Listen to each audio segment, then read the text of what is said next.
Well, hello, I'm Rick Dancer. I have not done a straight Facebook Live in such a long time. Um, just lots of things going on in the world today, and I've been kind of quiet, I guess semi-quiet about some of it. Yeah, I haven't done, I usually do these through a program that shares it on a bunch of pages, but I thought, God, I haven't done this for a long time. I wonder what it happens when you just put it on just on Facebook straight, with nothing else going on. They do like to throttle what I have to say. I can't even understand why. I don't get that. But who knows? Who are we to know what the social media gods do? So what do you guys think of the Biden administration getting slapped by this district court judge, this federal judge, for what it looks like, appears, or alleges to be that he and his administration were squashing back information. We're throttling, hey Jeff, throttling information. I think it's kind of interesting. And it'll be interesting to see how this all plays out and what happens in the end, because who really knows. But do you guys ever listen to Jordan Peterson? I was listening to one of his podcasts this morning, and it was, I can't remember who he was talking with, but it was pretty interesting, and brought up a bunch of points about culture and about how we live right now and what's going on in the world and what's happening. And he said, truth seems to be, something that people don't want to deal with very much. And we've become a culture now where it's my personal truth. Hi, Farah, how are you? So what's my personal truth? I don't give a shit what your personal truth is. What is the truth? And we don't seem to know as a culture anymore what truth really is. It's whatever we think feels right. And man, if I base my life on my feelings, I'm in so much trouble. I learned when I was in therapy, yes, I went to therapy, just like the rest of you probably should.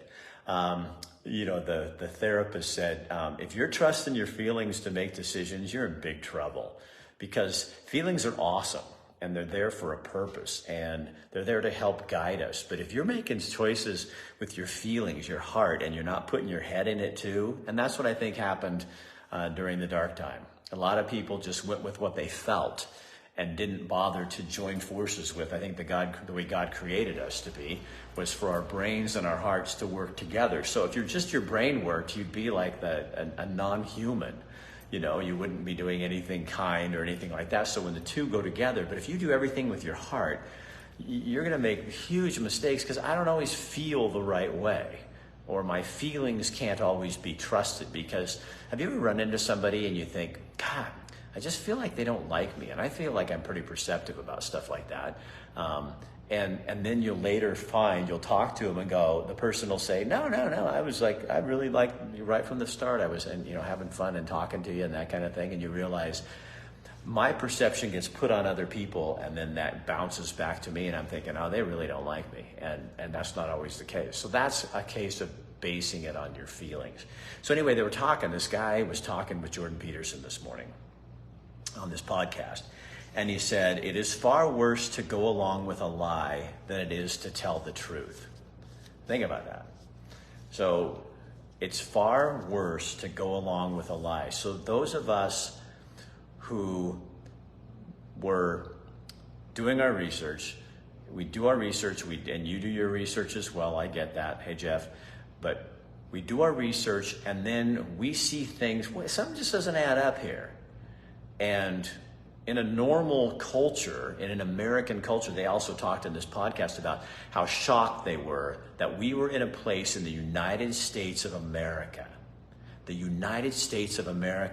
where YouTube, Facebook, Instagram are still throttling content and still not only taking it down. Jordan Peterson said he's lost so many, he's never lost podcasts ever until about 3 weeks ago. He had an RFK on, and that they were talking about vaccines, and that got pulled. And now he's had 3 other videos pulled. So they're not just marking them and saying we don't think something's right here. They're actually pulling videos down and deciding what they think is right and what they think is true. That's not America. We don't do that. And they throttle my stuff like you wouldn't believe. I know how to research it and find. And they throttle it back. If it's anything like this, they'll throttle it so not many people can see it. That is not the American way. So what are you hiding? If you have to pull it back and you have to throttle. So now we've already seen where the Biden administration, according to this judge, there's enough evidence to say, he said, your staff has to quit talking to social media every day and quit having conferences with them telling them what is acceptable and what's not acceptable. That's the president of the United States determining what we are hearing. That's Russia. That's not America. Oh my God. And there's people out there right now watching this who are okay with that. Shame on you. No, that's not how it works. See, when I was a journalist, the way this works is, as a journalist, like I had to cover neo-Nazi rallies. I totally don't agree with neo-Nazis, but I was a reporter. My job was to go get both sides of a story. So I'd have to go out and get both sides of the story and report fairly.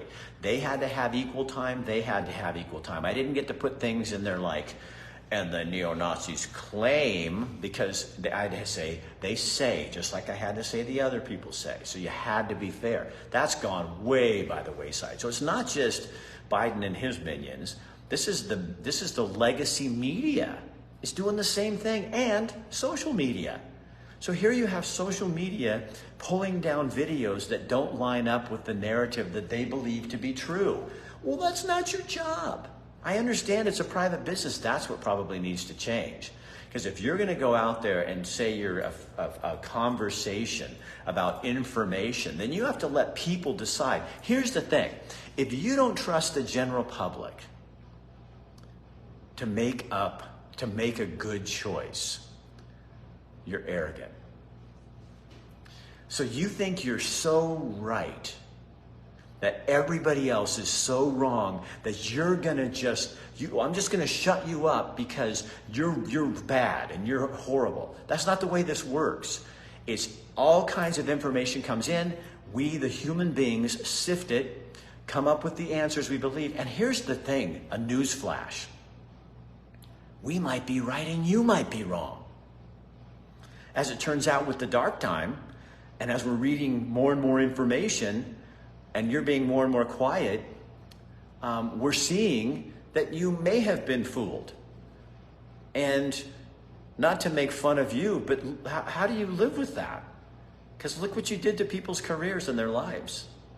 The other line in here that I really love that they were saying is, tell the truth and let God take care of the consequences. Because I will tell you from my own personal, yes, it is costly to stand up and tell the truth. It is costly to stand out and say, you don't get to tell me what to do. I lost business, I've lost tons of friends, I've lost lots of clients, I've lost people in my life, I've lost family members, but God will take care of the consequences. Do I always see that? Nope. Does it always feel good? Hell no. Do I have sleepless nights? You bet. Are some of you just downright nasty? And you feel okay about that because you think you're so right. I had somebody write on my page today that I am leading people the wrong direction. So this person knows the right direction. Only this person knows the right direction because it lines up with what he's being told by the government. What happened to the hippies? What happened to the people who used to think for themselves? What happened to the people that drove crappy old Volvos around Eugene, Oregon that had bumper stickers that said, kill your television, don't trust authority, basically not to trust the man? What happened to that? They don't believe we as adults can do a research and make up our own minds. They don't. And we it makes me so angry because that is tyrannical. How's that any different than what happened? And I can't even say because they'll pull it down. I can't even say. But go back to the World War II. How is this any different than what happened over there overseas in another country? It's not. But they don't see that they're doing that. They think the truth is the wrong direction right now. Yeah, what is right is wrong, and what is wrong is right.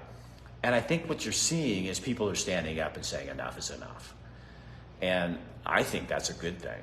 And maybe that's just what what had to come, is to a point where we start, you know what, because what makes me really, if there's something that makes me angry about it, it's that I don't hate people, but they call me a hater.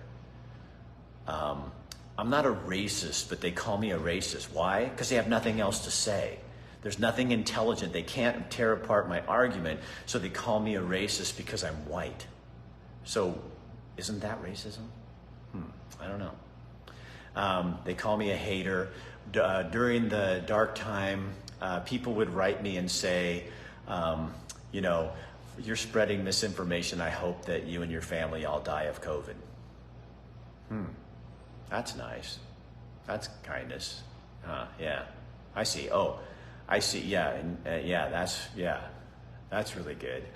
I've been telling people too that I have a former church friend called one of my clients and tells him he should stop doing business with me because I'm spreading disinformation. So one of my former church friends goes to one of my clients and says, stop doing business with. So he's willing to have me lose my livelihood because he's so right and I'm so wrong. Bullshit. I mean, what is that? How is that I bet he has a kindness poster in his front yard that says choose kindness. Oh, except if it's Rick Dancer. Choose kindness unless it's people you disagree with. Then you don't have to be kind. This is the world that they're creating, that we're living in. And it's time people just stand up, because you know what? It is far better to tell the truth than to live in a lie. You know, it is amazing to me that we've come to this. And then I interviewed this cool young man last night who stood against all the mandates and everything like that. And you know, in the end, he says, I just want to have conversations with people again. And that's me. You know, I just had a guy, we were talking back and forth, and he's, you know, bringing up stories like hater stories, and about things like boobs and I don't even know what it was. But it's like, you know, I brought up something the other day about the student loans and how the Supreme Court had axed that, right? And that I was supportive of that because you pay your bills. So a few months ago, all these people from the left wing went on and found when I talked about that, they found my PPP loan, and it was $38,000, which is none of their damn business, but it's public information, so there's nothing I can do about it. But they were saying, oh, so you got a PPP loan and you didn't have to pay it back, and you think college students should have to pay their loans back. You're talking apples and oranges, baby. I'm sorry. But here's the way the PPP loan worked.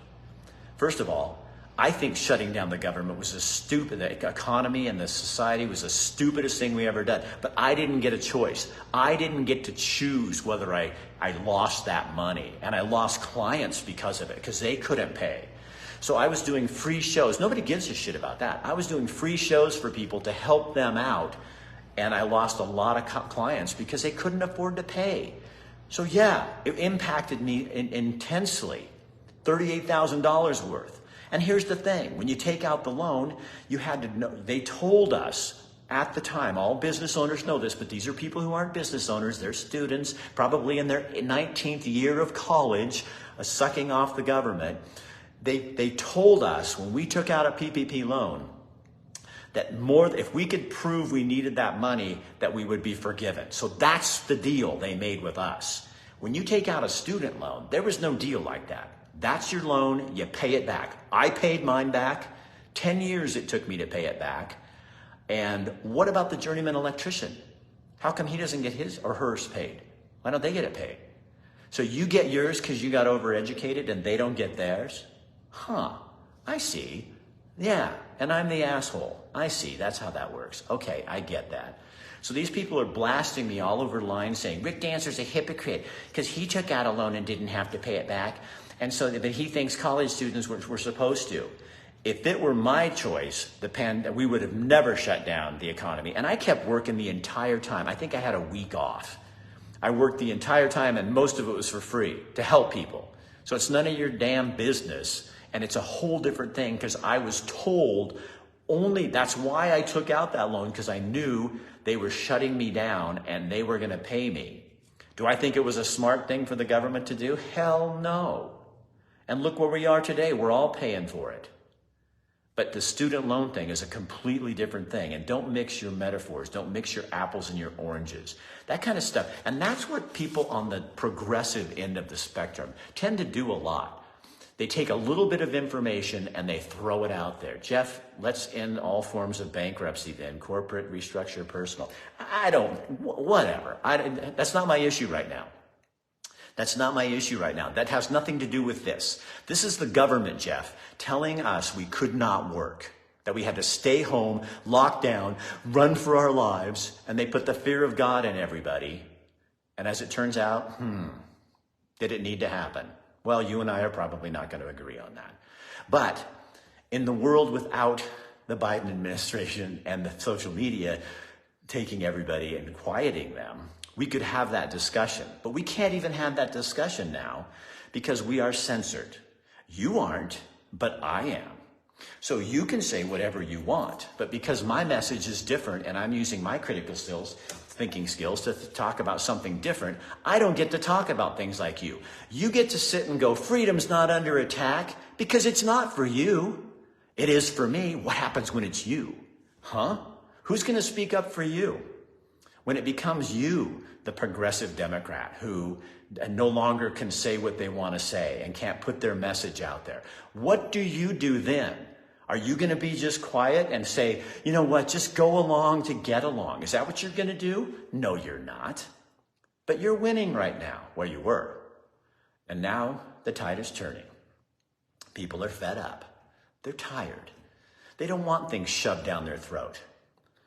People aren't anti-gay or anti-trans. What they are is tired of people telling us how to speak and what we have to accept. Maybe we don't want to. You know, I have tons of gay friends and they think the trans thing is ridiculous. And so then I'm anti-trans. I'm not anti-trans. What I'm anti is you telling me I have to believe the same things that you do, because I don't. And I should be in the United States of America able to talk about that. And you think it's okay that I can't. That's what scares me. It doesn't scare me. That's what angers me. It fuels my anger. Because you think that's okay. You think it's okay that I don't have the same access and voice that you do. You think it's okay that Facebook tries to throttle back my content. I found a way around it, but I spend hours of my time when I could be creating amazing content and doing interesting things, trying to find ways to get my message out there because they keep throttling stuff. So I keep turning left, they jolt right. I turn left, they go right. That's not fair business. 9 years to pay off your student loan. I took 10. It took me 10 years. And yes, then they go, well, yeah, college was a lot cheaper. Well, so we made less then too. Come on. I mean, use your head. We made far less than people make today back then. I mean, I remember working at a lumber yard. Okay, I remember working at A&W. You want to do that? Okay, let's do that. I remember working at an A&W drive-in. I think I made $1.35 an hour. I was 16 years old. Now McDonald's is paying, $20 an hour? God. I got a job at a lumber yard in college, and it was a good job, and it was $8.95 an hour. I was rich. I was like, whoa, this is awesome. And now those people are making probably $25 to $30 an hour. And you wonder why the cost of a house is so high. Why is there no affordable housing? One, because your city and county governments continue to put development charges on and require curbs and trees a certain kind of black top that doesn't have any top in it. I don't know. And all the little requirements that they think, oh, it's a beautification thing. Well, that beautification thing costs money.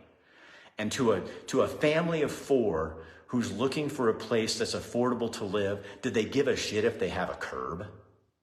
But your city looks better that way. Okay, so now your city looks better, but guess what? It looks like trash because, did you hear what's going on in Seattle? Because the All-Star game or something's coming up. All of a sudden, Seattle's cleaned up. Huh. No more homeless people. Everybody's gone. It's all clean. Everything's, people have been complaining. Taxpayers have been complaining for years to clean it up. The same thing happened in Eugene with the track and field thing. Oh, everybody, it looks like a garbage dump. And then track and field comes along and, oh, we need to put on our best face so everybody looks good. So they probably shoot them out. They don't treat them nice. They shoot them out somewhere else so they're out of the way and make it look all pretty. And then as soon as it's over, they all come back. How's that? How's that working for you? So people in Seattle right now are ticked because, yeah, they're glad to have it cleaned up, but why can't you do that all the time? These are the things we need to be talking about, but we can't because there's people out there censoring what we're doing. And then there's people out there who call now. I've also been labeled, anti-homeless, which, how am I anti-homeless? I think everybody should have a home. I'm anti-government. I think the city of Eugene and other cities should stop putting restrictions. Well, I live here in Townsend. They say they used to have food carts here. And the city put so many restrictions on, all the food carts left. Well, now there's nowhere to eat. So maybe we have too much of that. But see, then if you say there's too much government, then you're anti-government. And then they can discount you because you said this and discount you because you said that. I'm done being discounted. And I hope you are too. I think it's time that we just stand up, and not out of meanness, but just out of firm. And being firm and mean are two different things. But the truth will set you free. And we're seeing that start to happen. Whereas we begin to understand the truth, and you can't just know it and go, well, I just don't want to make waves. Well, guess what? That's not a choice. May says, I'm anti-homeless too. Everyone should be in a home. Exactly. It's like, and to call me anti-anything. I'm anti-bullying. I'm anti-shutting people down. I'm anti-censorship. I'm that's about it, I guess. Well, I'll probably find other things that I'm anti. But when people start calling you names, here's what I've learned. When people start calling you names, they're desperate. Fear is their motivator. So this guy that I was in a conversation with today, I won't mention his name, but you can go look on my page if you want to see it. I have kicked 10 people off this week. And you know why? I used to leave people on a long time because I give them a lot of rope. One, it creates interesting conversation, and I want to see where people are coming from. But I'm done. If you're not going to be fair to me, I'm not going to let you play in my world. And so I just shut them down. I'm done. If they get out of hand and it's starting to go, I had a friend one time who said, if anything robs you of your peace, get rid of it. And so that doesn't mean, I don't have peace, I'm not going to do this job. I mean, not like that. This is, if I think about, you're antagonizing me just to antagonize me, that's the enemy. And I'm not going to play that game. I'll go, you know what? You want to go out on a limb? Yeah, because someone will write this in Eugene Weekly or something, and say that I'm crazy, but I am. I think this is now down to a battle of good and evil. Simple as that. Cain and Abel, right there. Cain wants to control power. This isn't about money. I mean, it is to some degree, like Big Pharma and all the people that were tied to that. But really, money gives power. This is about power. And the hard thing is, they saw how far they could push us with our freedom. And they're going to push harder the next time. May says everyone needs to be unoffendable.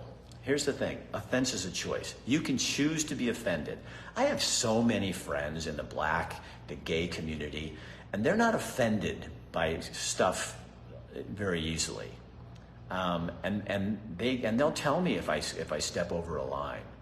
But culture's offended by everything. People who are weak are offended because they have nothing else. And so if you take offense to what I say, that's on you. That's not on me. It's definitely on you. So how come I don't get offended? Oh, white privilege, that's what it is. Yeah. When you exile me because I'm male and white, then I don't get offended because I just realized that you don't know what you're talking about. There's a book called Unoffendable. Oh yeah, you were talking about that, May, the other day.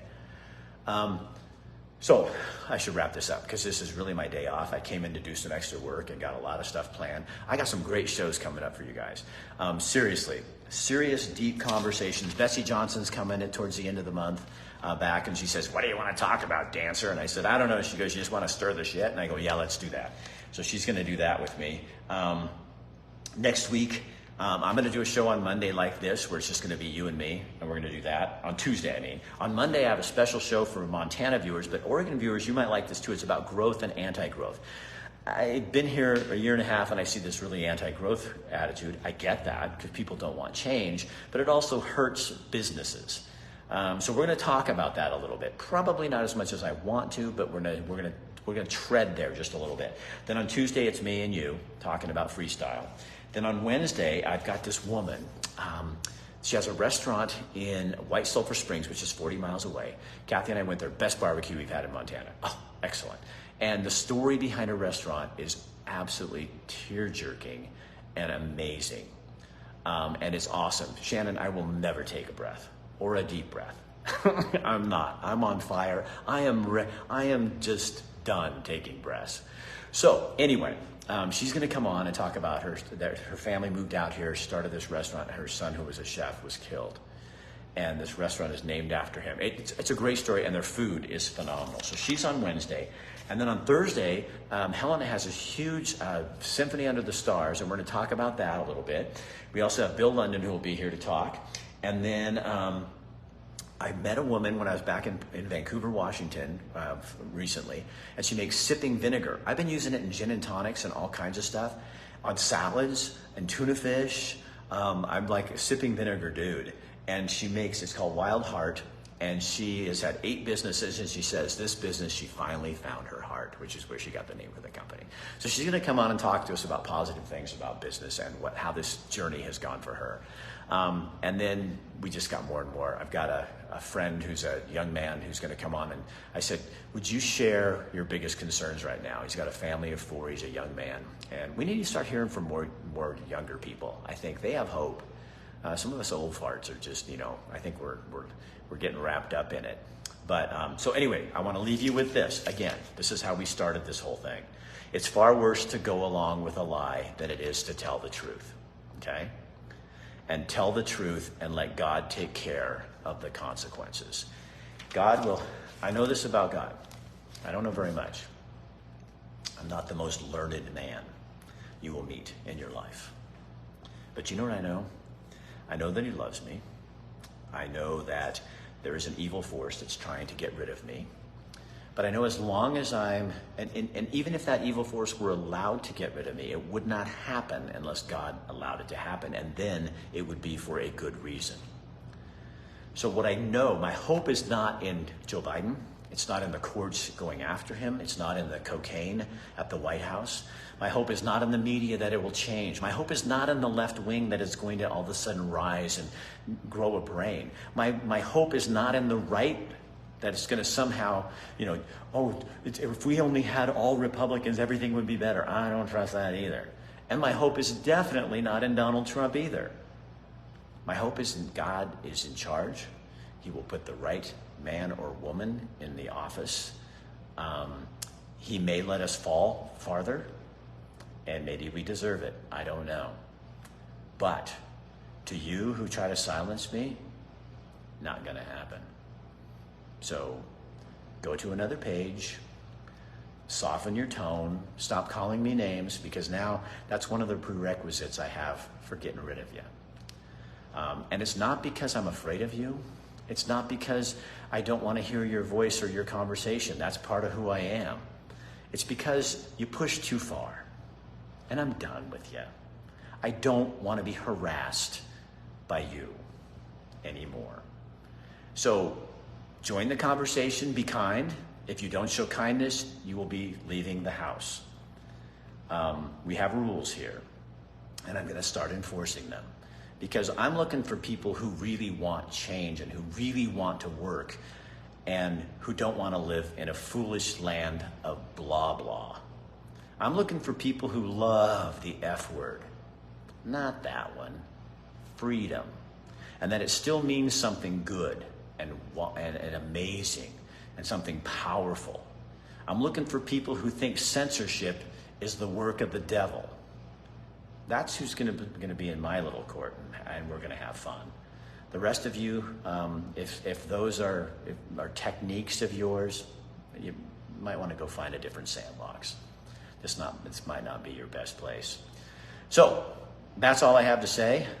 Thanks for listening. Thanks for tuning in. Oh, Connie, just in time. You're always late to the show. Oh, well. Maybe next time. So I will see you on Monday night, 5 o'clock your time, and all next week, Monday, Tuesday, Wednesday, Thursday, we'll be having shows. Share this on your page if you want to. We'll see how long, if it lasts, what happens, who knows. I don't know.